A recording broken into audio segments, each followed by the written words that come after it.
Zeitoun, page 47. On this day in August, the grocery store trip went off without confrontation, and she picked up her girls.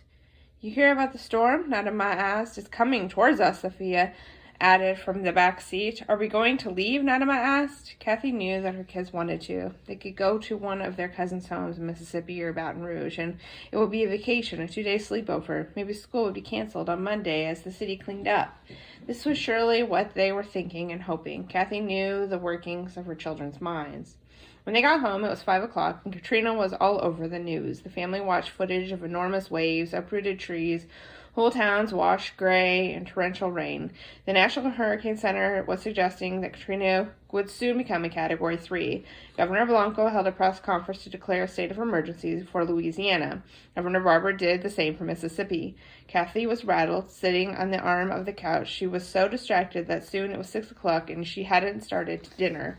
She called Zeitoun. "Can you get Popeyes on your way home?" she asked. At home, Nadama arranged the tablecloth and placemats. Sophia and Aisha set out the silverware and glasses. Kathy threw together a salad and poured milk from the kids and juice for herself and Zeitoun. Zeitoun arrived with the chicken, showered, and joined the family for dinner. Finish, he said to his daughters who were picking at their food, leaving huge swaths of it uneaten. He had gotten used to it after all these years, but still, there were times when the waste got to him. The disposability of just about everything. Growing up in Syria, he had often heard the expression, "If your hand doesn't work for it, your heart doesn't feel sorry for it." But in the U.S., it wasn't just the prosperity, because New Orleans was not uniformly prosperous. To be sure, there was a sense that everything could be replaced, and on a whim.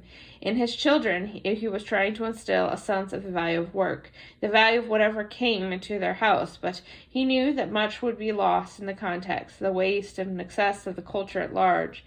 He had been brought up to know what God hates as much as anything is waste. It was, he had been told, one of the 3 things God most hated: murder, divorce, and waste. It destroyed society.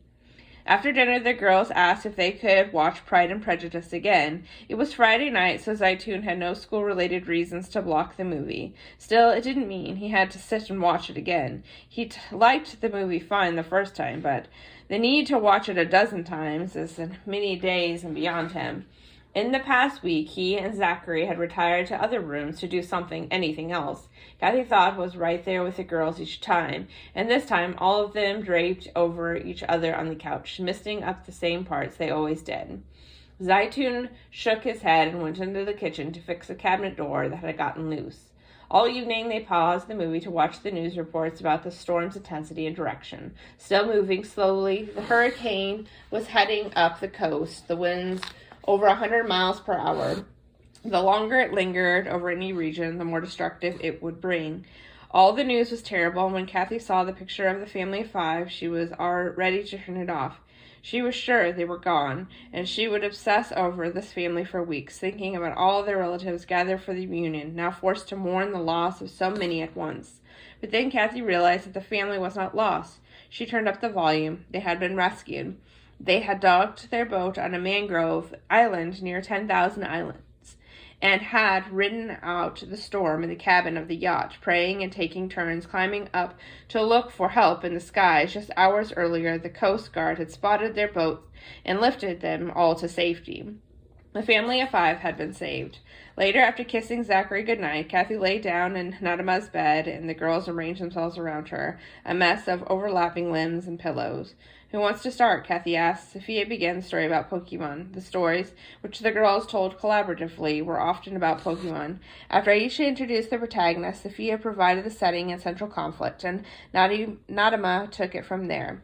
They continued taking turns advancing the plot until Aisha was asleep, and Nadama and Sophia were drifting off. Kathy looked up to find Zeitoun in the doorway, leaning against the frame, watching them all. He did this often, just watching, taking it all in. The scene was almost too much, too beautiful. It was enough to burst a man's heart wide open.